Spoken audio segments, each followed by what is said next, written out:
pleasure of having one of the best coaches in the game. I'm going to say you're a very humble guy. And when I first met you, you embraced me like I was family right away. And those type of people you don't come across by. So Billy Padden, thank you so much for giving me your time, creating a Skype for me. I truly appreciate it. No problem, man. Max. That was on the fly. Dinosaur. I'm an old school dinosaur. Well, I appreciate it. I know you're an extremely busy guy. You coach a lot of fighters. Like I said, I think I know you're one of the best coaches out there at American Top Team.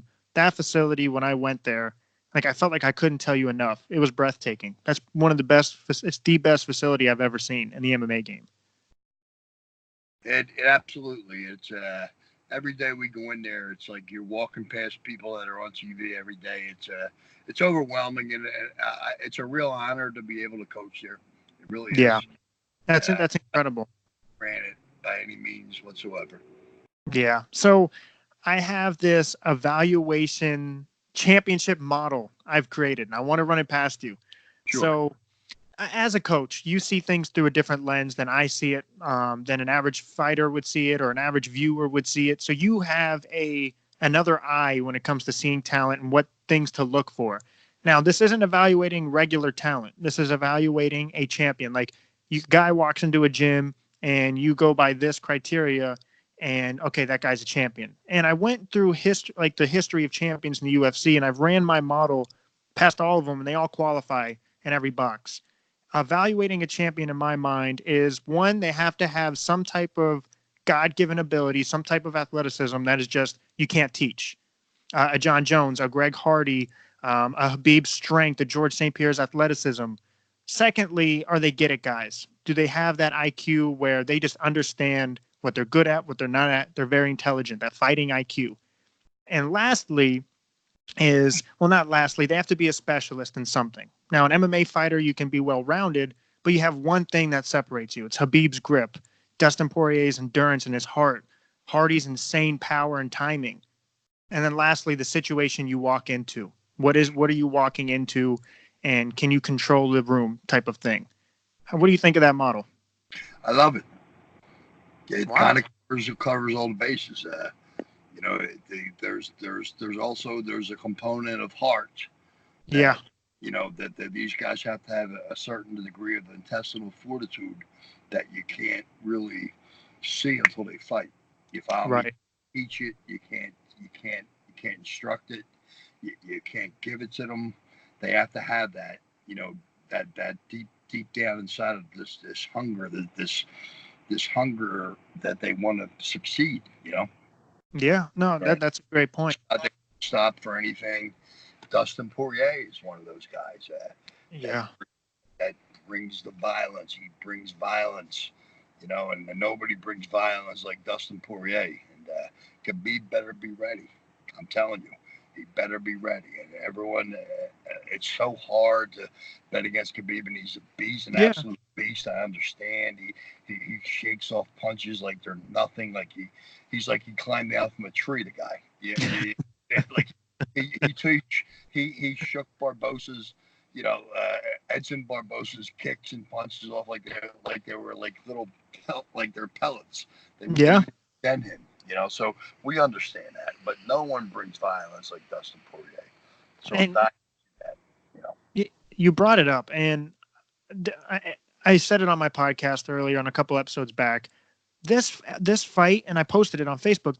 This fight has upset written all over it. I feel like this is one of those fights that will go down in history of Rampage versus Chuck Liddell, a Matt Serra versus George St. Pierre, a Holly Holm, Ronda Rousey, where you have such a high-skilled guy, but he's going against somebody, like you said, 27-0, wrestled bears. He has this mystique and this aura about him, so it's hard to bet against him. But I think Dustin Poirier has all the ingredients to do what Al LaQuinta did, but do it better and win. I see it. Dustin don't care about all that 28 no's. He does not care. We're gonna bring the fight to you.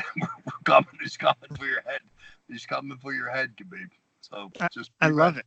That he said something, and he said something where a reporter asked him, was like, "Hey, you're going in. I think the fight's in Dubai." And it's basically it's like almost Khabib's hometown. There's going to be a lot of Khabib supporters there. And he said, that's my life.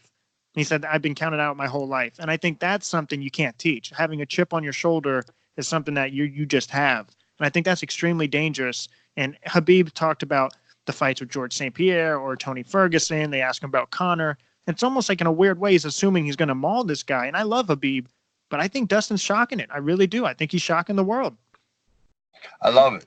I hope so too. I really hope so. I love you can't find a better kid, a better athlete, a better representative of the UFC. He's a class act all the way around. Billy, I did want to ask you a question. So you have this unique, and I've seen it in person, where you have these relationships with your fighters, and you have this. You've been there, you've done it, so you know what they look for and what they don't.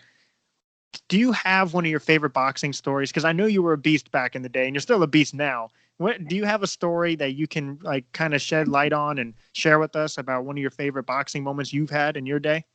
I just loved coming from Philadelphia, coming from the stable, the Willie Reddish family. I was trained by Willie Reddish, who trained Sonny Liston, and he also taught Joe Frazier how to hook. And Yank Dorn became Joe Frazier's trainer. Yank Dorn was Willie Reddish's understudy. And the reason Frazier didn't pick Willie was because Willie used to compare him to Sonny. Sonny would kick your ass. Sonny would do this. And Joe didn't for that. So he picked Yank Dorn to be his head trainer. But Willie's the guy that taught Joe Frazier how to throw his left hook. He also taught Sonny Liston the left hook. He also taught me the left hook, which I'm teaching Greg Hardy the left hook. I'm teaching Daniel Jolly. I'm teaching Mike Lombardo, who's coming up on the Contender. I'm teaching everybody I know had the Philadelphia pugilism model. You know, how to stay behind your shoulders, how to be brave, how to trust yourself, how to trust your instincts, and you know what I mean. Like that's one of my favorite stories was listening to Willie Reddish. You know what I mean? I fought on HBO twice by the time I was 19 years old. It was an amazing experience for me. It was intoxicating to the umpteenth degree. I've been in battles. I've been in gym wars in Philadelphia that you could write stories about. You know, it's just been. But I've been blessed. But I was taught properly. And, yeah. You know, one of my fighters is now becoming a coach. And he said, Coach, I see this stuff that these guys don't teach fundamentals. I said, I told you, the game is full of it.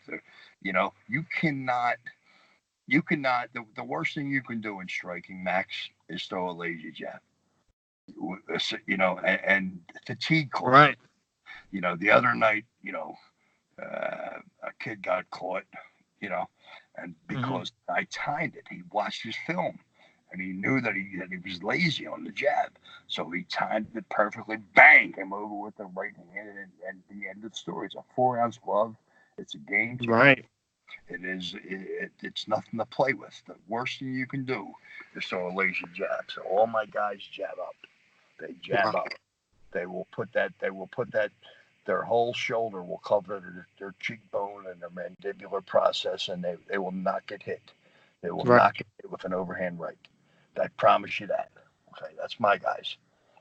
That's incredible. I can listen to this all day. So you mentioned Greg Hardy, and you're obviously his coach. What? And I looked at my model that I was looking at, and I'm like, he checks off on every single box. I think the heavyweight needs another star. I think he has God-gifted abilities. He has that athleticism. He has that specialty knockout power. And he's a get it guy. He's very smart. You can tell he's very cerebral. He has a very cerebral approach to it. What do you think his ceiling is? Like, is it a UFC champion? Is it a legend? Do you just see him making 100%. I told him, and Willie Reddish used to say this. This is where I come from. When I was fighting in the early 80s, they were coming out with these USBA titles, the NABF title, this title, the Alphabet Soup title, and Willie Reddish used to shake his head and said, "What? The NABF champ, the USBA champ? Give me a wino for 30 days, and I'll take your title. Let me train a wino. Let me sober up a wino for 30 days, and I'll take your title from you." And I told Greg, I said, "You give me 30 days of you, and I'll have you knocking these UFC fighters on their ass." And he said, and in 2 weeks, he had been knocking, and I won't mention names because we don't talk. but he was knocking UFC fighters on their ass. And if you look at our roster, Max, you look at the heavyweights that are in our gym. Yeah. Guys were champions. I can't tell you who they were, but you can speculate all you want. He was knocking them down, and they were like, and this is legit. This is 2 weeks since when he was fighting. He's been fighting for 2 weeks, and he was just so raw and such a gifted guy. He was it was amazing, but he's still a baby. He's still a baby in combat. You know what I mean? He still has to go through, still has to experience some things, and Dana's doing a good job at bringing him along properly, and we're working with every aspect of his game: his wrestling, his grappling, his striking, his kicking. You know what I mean? We're not ignoring anything. We don't do that. We don't ignore things at Top Team. Right. And we're scouting. We're looking at, I told you when I watch somebody on film, I look for habits. Okay, habits you can't break. Okay, habits are ingrained, and there's something that stays with you. So I've already watched Juan Adams 100 times, and I'll watch him 100 more times. Yeah. And I'll identify that's something we will capitalize on. We will exploit. We'll exploit these habits, and we're doing our homework. We're coming to fight, and that's all we can say. But anything can happen in a fight, Yeah, that's what's so crazy about the sport. Anything can happen, and I think obviously this. Everyone's going to want to take the guy down. They're scared of his hands. He has this power you can't teach. You can't teach that, and everyone's going to want to take Greg down. We're ready for it. When Dmitry Samalikov, the last fight, he was a sambo wrestler. So he's right-handed. So he turned southpaw. And when he turns southpaw, they're shooting for you. So if Juan Adams turns southpaw, he's a wrestler, he's shooting for Greg because he's going to shoot with that right hand first. Yeah. So when they turn, we made the proper adjustments southpaw. And Greg threw a punch that I told him. And he said, Coach, it changed everything. He went back to orthodox, and then it was under control. And then he hit him with the when your hands are real high, we throw a shovel punch, and we shovel punches like an uppercut, similar to an uppercut. But he hit him with the shovel punch and knocked him down, hit him on the chin, knocked him, and he lost his legs, and then we pounded him out from there. But he made the proper adjustments. He didn't panic. When he recognizes now, in the beginning when he was fighting, he didn't even know if a guy was southpaw, if a guy was orthodox. Right, but of course. He's a baby. He's been doing this a year. He's been doing this basically. He's been fighting for like a year. Like a little over a year. I mean, and people and the haters are just out of this world. Like you can't pay attention to it. You can't. No. Yeah, and last thing I do want to ask about Greg Hardy is how that relationship a coach and a fighter has is something I can't describe. I can argue it's the most important relationship in any sport because it's just you're there in his corner, really helping him through combat. How important is it to have that type of relationship and that chemistry for a coach and a fighter to have that type of respect for each other and that knowledge and that camaraderie? It's huge because we're the ones that go into battle with you. Yeah. You know what I mean? And he's happy right now with who he's choosing to go into battle with him. This is something that is primal. It's the most primal thing you can do is to meet another man head on in a cage. And you're a special person to get up there and do that. And there has to be a level of trust, a degree of trust. And that comes from continuous, every day. Overlearning, he knows my stuff works. He said, your stuff is battle tested, behind the shoulder stuff works. He goes, the other stuff is cute. All the other stuff is cute, but your stuff is combat. So he trusts me. Yeah, that's huge to have because he believes in me and I believe in him. I'll do my best not to let him down. But he's just a baby. He's just a baby in this game. Yeah, and he's making strides that veterans make. So he's held to this standard because he is so successful so early. He doesn't want to. tell you, Max, he doesn't want the co-main event. He's they exploit him because they make him the bad guy. You know what I mean? So they want to sell tickets, and they'd rather, instead of doing the comeback story he's recreating himself, blah blah blah. They make him the co-main event. He knows he doesn't deserve the co-main event. He feels bad. These guys have been fighting for 10 years in the UFC, and he's ahead of them, and he doesn't want no bad reactions from the other fighters. He's the nicest kid you could ever meet. You know what I mean? Like he just gets a bad rap, but you know what? It's something that we have to accept, and we also have to accept that there's going to be negative everywhere we go. There's going to be negativity, and you cannot have an emotional reaction, Max, to everything you hear, or you will burn. You will definitely burn out. So here's the we wear it loosely like a loose garment, and everyone's entitled to their opinion.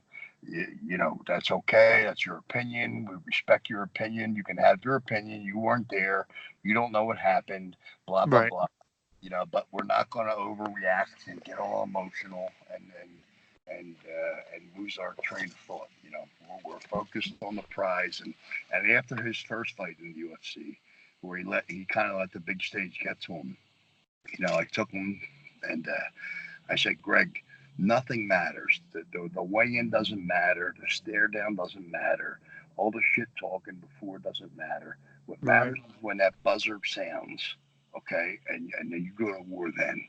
You focus all your energy on when that buzzer rings, okay? And that's what he did in the second fight. That's the kind of guy he is. He's a student of athletics, and he studies himself. We made the adjustment on film. We saw what we did wrong, and we capitalized on it, and hopefully we'll do the same this time. Billy, I always appreciate your time. I know you're a very busy guy. You've always been very kind to me, and I really appreciate that about you and your gym. And Greg was very nice when I had the opportunity to meet him. My last question for you would be, so DC fights Stipe. I think that it's a great fight either way. I know DC's on his way out. Stipe obviously is younger. How quickly, what do you think the heavyweight landscape is like? How do you see that fight going? Because now, like you said, Greg's in the heavyweight division, so all these fights are potential opponents. How do you see that fight going, and how quickly do you think he can really get to that point? I say 2 years. We don't want to rush this. This is of course. Tried to slow this down. We tried to slow this down, but it takes 10 years to get into the UFC. Yeah, and these guys are for real. This is no joke. Everyone in the UFC is a stud. You know what I mean? This is the best of the best, and these guys are coming for your head. They don't. And I told Greg from the beginning, you got a bullseye painted on you. You know that kid? And he said, "Yeah, coach, I know it. Bring it." That's the mind we have. You know what I mean? We have to have that. Yeah. Bring it. But I say 2 years, Max. I like a 2 year time. I like to get him some more experience, and but he is so gifted, and he could don't forget it, either hand he could knock you out with at any given moment. Yeah. He's so accurate and lethal with either hand that and he's getting better and better. So who knows? I think DC is just an amazing guy, but I think something tells me Stipe might take the title back. Yeah, I think he really wants it more. I'm not underestimating DC's will, but I think that first loss has just really got to Stipe, how he didn't get the immediate rematch right away. Another one of you out of American Top Team, Amanda Nunes, I predicted her to beat Cyborg. I think she beats Holly Holm, and I think she can go down as one of the greatest of all time, certainly the greatest women fighter of all time. We do. Holly's a counterpuncher, okay? And she waits for people to rush in recklessly like Ronda Rousey did. You know what I mean? And she takes advantage of that because she's a good counterpuncher. Amanda's a hunter. Amanda will stalk you. Amanda is not going to overreact. She's not going to over pursue. She's going to stalk you. She's going to walk you down. She's not going to throw sloppy punches. You could see what she did with Cyborg, what negated Cyborg. Every time she hit Cyborg with the right hand, she finished with her lead hand, if you notice, the basic fundamental boxing. Okay, and that negated Cyborg's attempt to counterpunch. If you watch Cyborg on slow motion, every time she got hit with the right hand, she would try to come back with her own right hand, and Amanda's left hand would take her balance away. One time she even knocked her down with a check left hook. She hit her with her right hand, boom, hurt her, and then Cyborg cocked her right hand, ready to come back with this crazy big counter punch, and bang, the left hook hit her on the chin, and she went down. You know what I mean? That's what we're looking for. You know what I mean? That's the fundamentals we like to teach. Finish with the lead hand. Reset your balance, okay? Don't finish with your power hand ever. I never like my guys to finish with their power hand. Finish with your lead hand in boxing. And that's what won Amanda against Cyborg. So that's the kind of fundamentals that she has. And that's just a credit to what Dia Davis is doing at the American Top Team. You know, another amazing coach that we have. Yeah. Her head movement was off the charts. Every time she'd throw a hook, she was moving her head every single time. It was awesome. Billy, I want to thank you. Is there anything you want to shout out, plug? Where can people find you? If a fighter's listening to this and is interested in contacting you, the floor is yours. BillyPadden@gmail.com. Okay. That's it. That's it. There we go. That's Max. Thank you so much, Billy. Okay. Thank you.